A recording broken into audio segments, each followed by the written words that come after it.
Yeah, please don't say such things when you're out in public. We look suspicious enough as it is.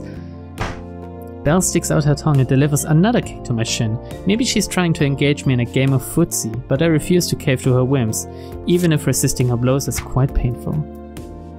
Ow. Where does she get all the strength from anyway? I scream.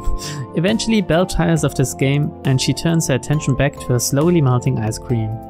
She lifts a spoonful of the frozen treat up her lips and slips the spoon inside the warm pink expanse of her mouth. Another thing this author has is a mouth fetish, I think. She was a little over-enthusiastic there actually, because when she draws her spoon away I see a smudge of synthetic strawberry flavored ice cream on the tip of her nose. It's kind of cute actually. You got some food on you. Huh? Where? Just here. I tap my own nose for demonstration. I can hardly wipe it off her nose myself. Most fathers aren't that touchy-feely with their daughters, are they? I'm certainly not with Melly. I would see no problem with that. Seriously. Then again, my relationship with Melly is rather unusual. Huh? Belle frowns, wrinkling her nose and goes cross-eyed for a few moments. Is she trying to see that splotch of ice cream for herself? That's actually really cool that they made an CG for that, you know? That I made her portrait go cross-eyed. Can't you wipe it off for me, Robin? Why can't you do it yourself? You're a big girl, aren't you? No, I want you to do it. If you won't share this ice cream with me, you can at least help clean me up. Isn't that a staple of any first date? What do you mean, date?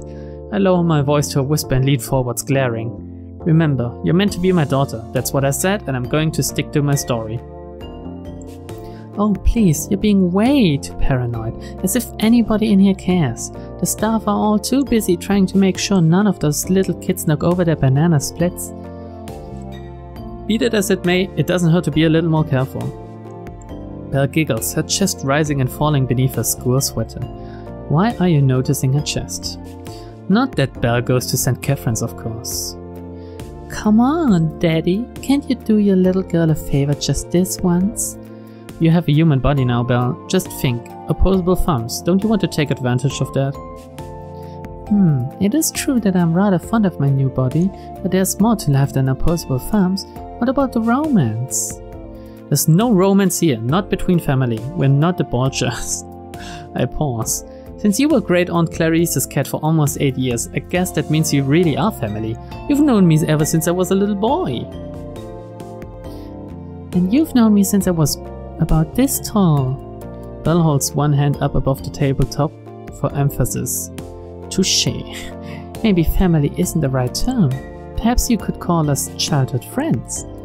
I don't recall you being particularly friendly. You used to scratch and bite me all the time. That was before you almost drowned trying to save me, you dolt. I would have been a great deal nicer had I known about your hidden depths. I don't think I have any hidden depths. I'm about as deep as a puddle. Maybe you are now. Marriage, melody, and an unfulfilling job where nobody takes you seriously drove it all out of you, didn't it? I wince. I thought we were just playing around, but Belle's eyes are as sharp as ever, even when she speaks with a slight lilt to her tone.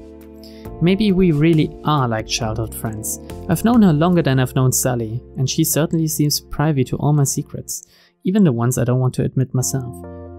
That's not how knowing someone works. It's not the time since you know them, but the time you spend together. You know?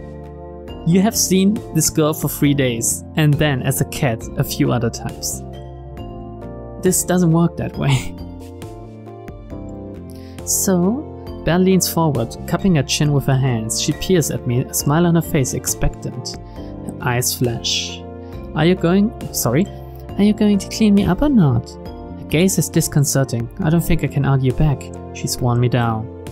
Alright, just don't make a big song and dance about it. Don't worry, I won't. Belle blinks at me expectantly. She looks almost like a fairy tale princess, awaiting the kiss of a handsome prince. Unfortunately, I'm not royalty. I make my living on a teacher's wage, and it's a mere pittance at that. Plus, I'm hardly what you could call handsome. And if we really want to smash the simile apart, Belle isn't a princess. I think she's more like a wicked witch or femme fatale, with all with her all-knowing eyes and her too short skirt. Some of these sentences are really overcomplicated. I leaned forwards, a napkin crumpled in my hand. All of a sudden Belle's face seems far too close. I can almost count each of her individual eyelashes, feel her breath against my cheeks. Got you. Wait. All of a sudden I feel something against my lips, something soft, warm, and not entirely unwelcome. Now, you made a fool out of yourself. If you hadn't told the lie earlier that she was your daughter, the staff probably would look the other way. But now you're a creepy father. Belle's kissing me.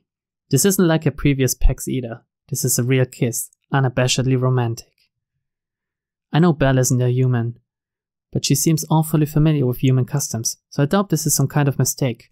She's not that naive. I think she's even smarter than I am, actually, to have tricked me like this. I can't help but feel taken advantage of. I was right.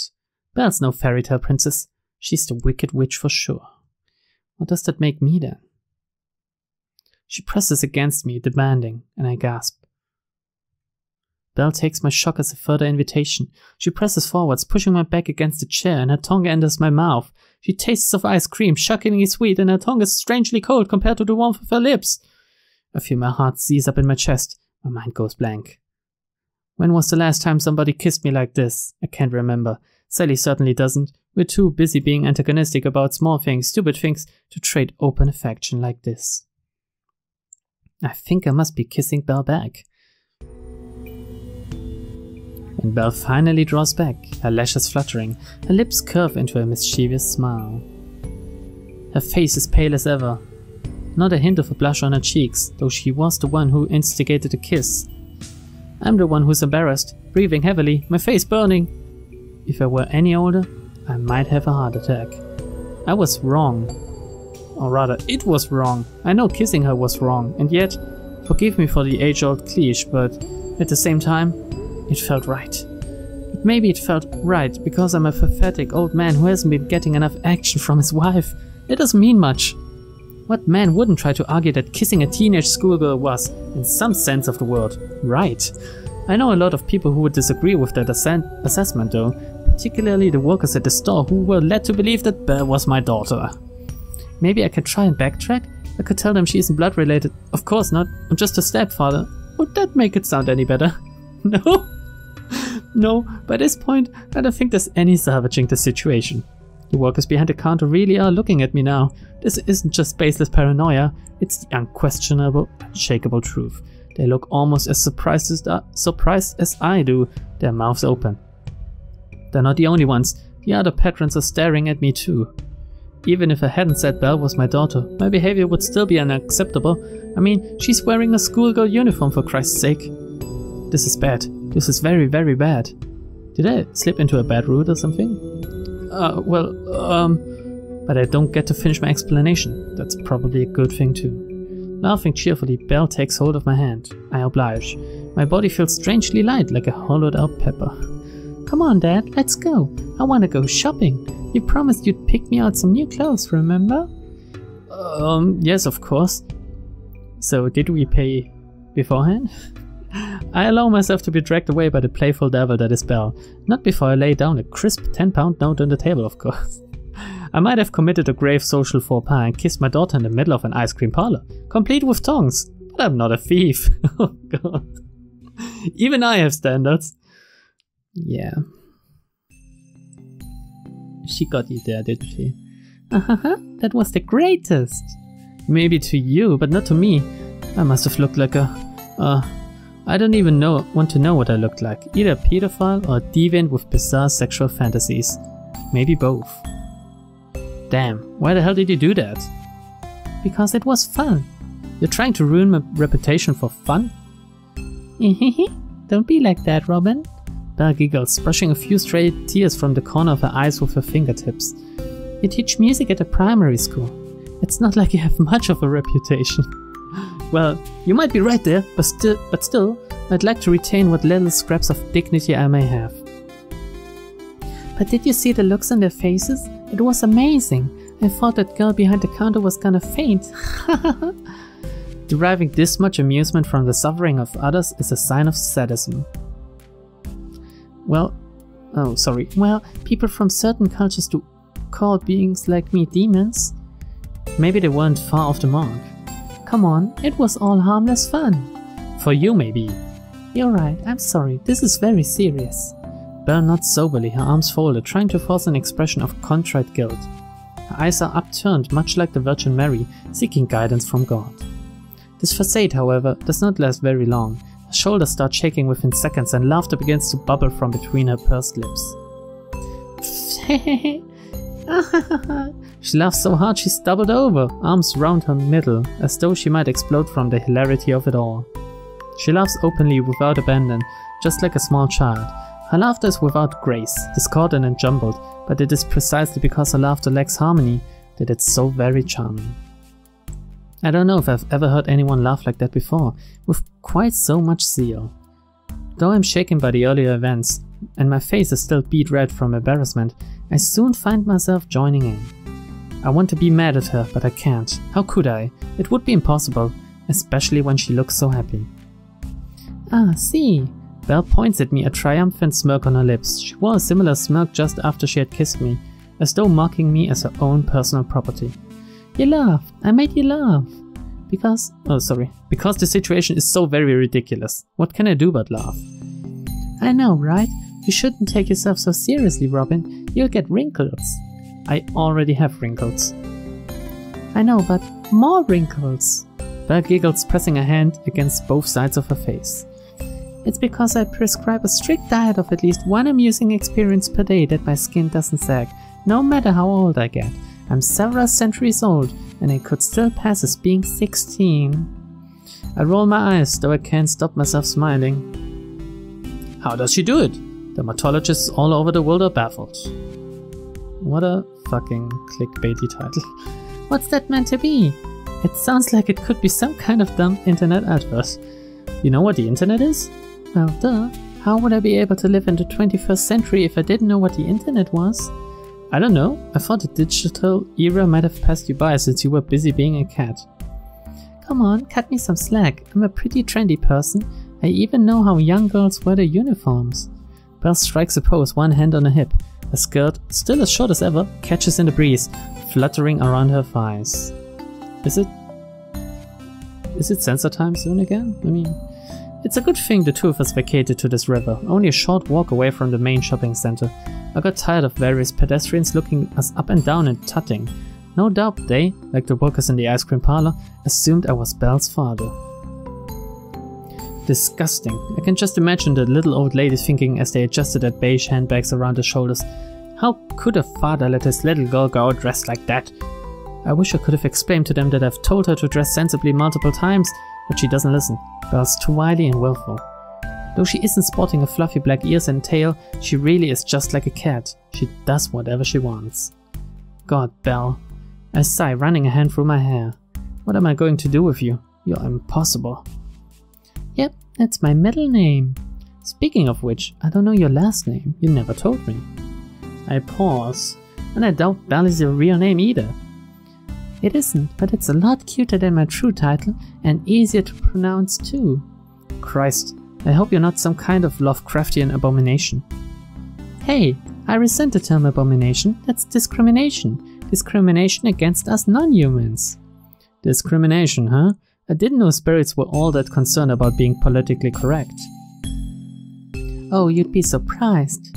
Belle smiles. So all social justice warriors out there are demons, actually? Could make sense. Just stick with Belle. I like the sound of my name when you say it. Plus, it suits you. What do you mean it suits me? You like music, right? Don't you think Belle is a cute and musical name? And it's less obvious than Melody. You think Melly's name is too obvious? It isn't hard to guess one of her parents plays the piano. Let me put it like that. Sorry. I apologize, though I'm not sure who I'm apologizing to. Belle, for being so transparent?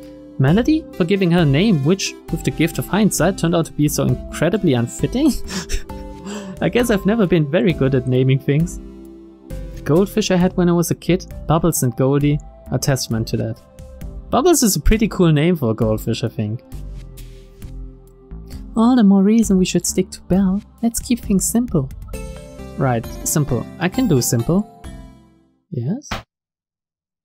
I groan, burying my face into my hands. Simple? Yeah, right. My life has been anything but ever since I had this unfortunate... My life has been anything but ever since I had the misfortune of running into Belle. No, maybe because... Maybe I should stop reading for today. No, maybe it started earlier than that. I have the vague feeling that ever since great aunt Clarice bought the awkward and aloof Belle from that pet shelter, my life has never been quite the same. That kiss in the ice cream parlor right now was just the tip of the iceberg. People always say black cats are unlucky. I thought that was a silly superstition, but now I feel inclined to agree with them. Oh my god, what if anybody in that ice cream parlor knew me?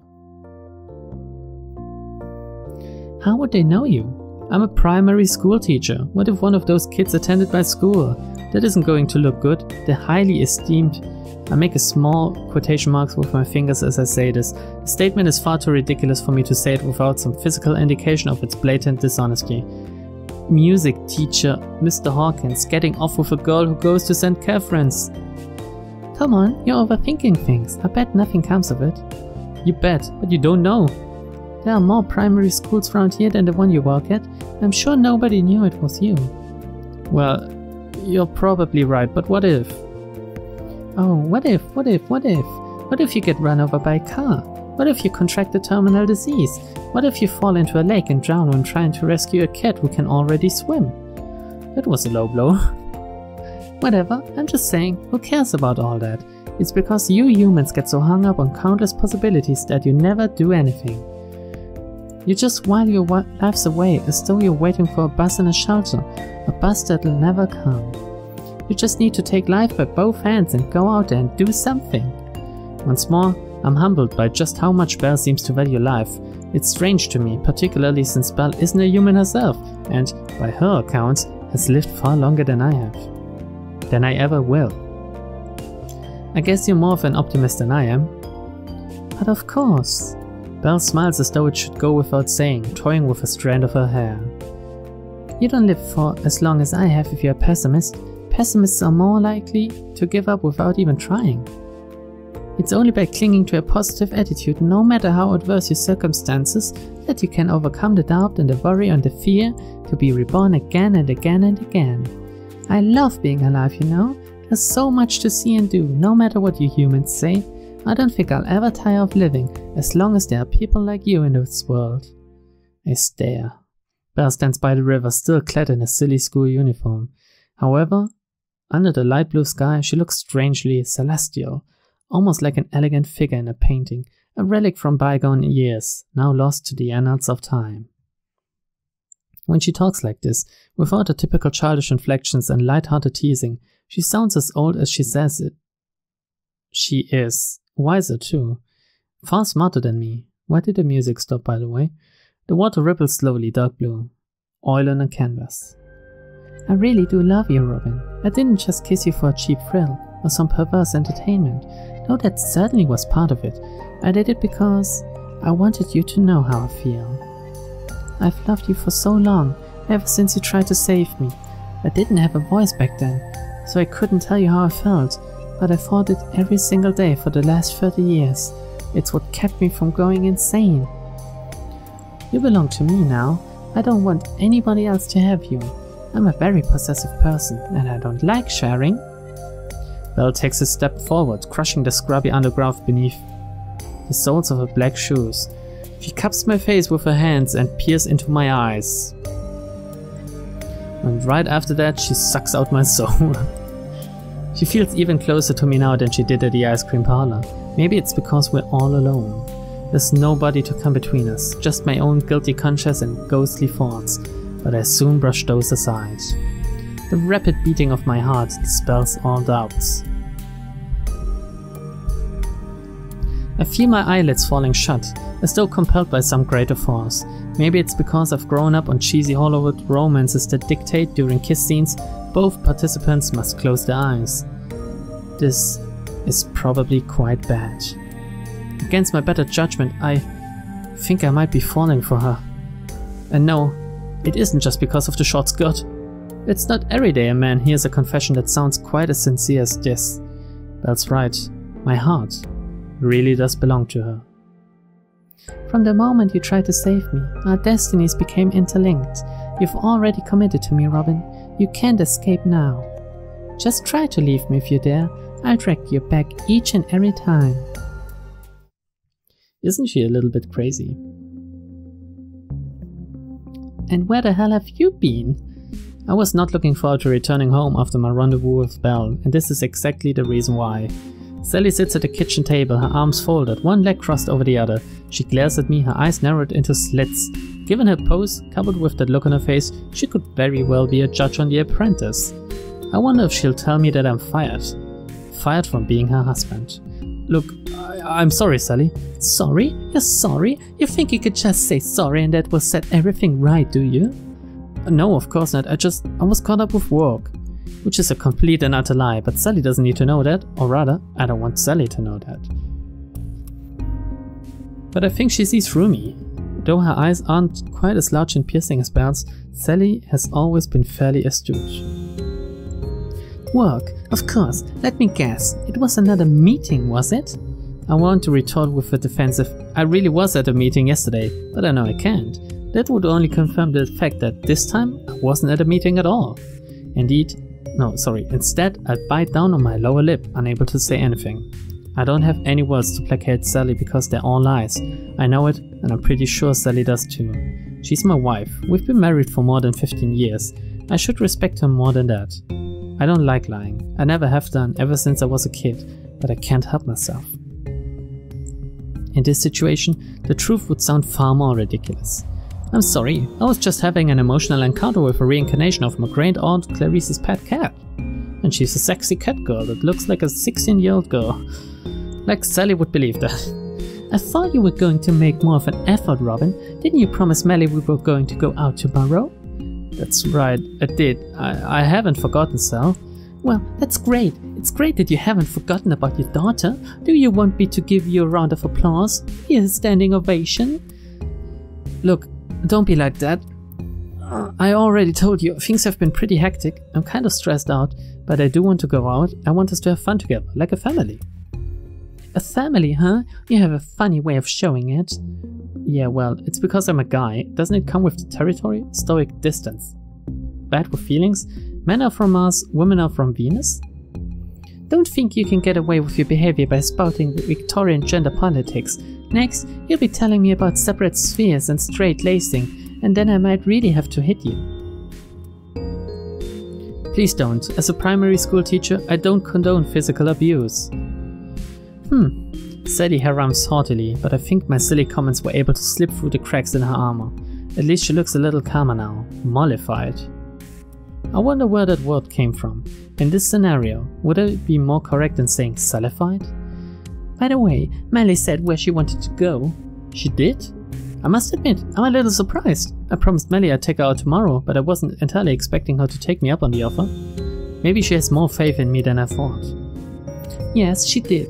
You would have known that yourself, Robin, if you'd been back in time for dinner. Fuck me, how long were you gone? I'm sorry, guilty as charged. What was for dinner, by the way? Pork chops. I left yours in the microwave. It'll be cold by now, but I could hardly do anything about that. It's alright, I never asked you to become a Time Lord. I can just warm it up, no trouble. Sally's lips quirk again at my comment, though she tries to keep her inadvertent smile under control. I hate it when you do that, Robin. Do what? Tell jokes like that. It makes it infuriatingly difficult to stay angry with you, even when I know I should. You know, in this sense he's kinda like me. I tell jokes all the time when I try to lighten the mood.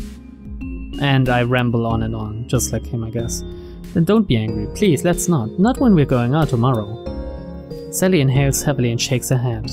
Alright, fine. Somebody who can be such a bungler with words, I can be surprisingly smooth at times. So where did Melly want to go? What do you think? What are Melly's fondest memories? Not our holidays to Whitby. Wetby, more like. We used to go there a lot during the summer holidays, Sally and Melly and I, but Mother Nature was against us and it nearly always rained. I don't think we got to go sunbathing once. Well, that's England for you. I don't think Whitby would be Whitby if it weren't under a constant cloud of rain. No wonder that annual golf festival takes place up there. I can't think of a better place for dark, gloomy people than dark, gloomy Whitby. For some reason, Melly always loved going to Whitby. She liked examining the ruined chapel, meandering through the cobblestone streets, and rifling through all the tacky little gift shops. The fact she never got to swim didn't seem to bother her, probably because Melly doesn't actually know how to. Sally and I kept saying we'd take her to the local leisure center when she was younger, but neither of us ever got around to do it. In any case, I think Melly would have enjoyed Whitby far less if we ever did manage to make it onto the beach. We went to Cornwall a couple of times in the past, and Melly never appreciated the warm beaches or bright blue waves nearly as much as she did being bundled up in a pink anorak, pelted by the rain. What a contrary girl. I guess she's pretty dark and gloomy herself. That's right, Melly loves Whitby, it's one of her favorite places. Well, that's a humble enough wish, Whitby isn't too far away. Only an hour or so, give or take. Right, if our sweetheart wants to get wet in Whitby... Oh, pardon me, I had to yawn there. She can get wet in Whitby. I have no qualms about that. We might want to think about packing an umbrella or two though. It never hurts to be prepared.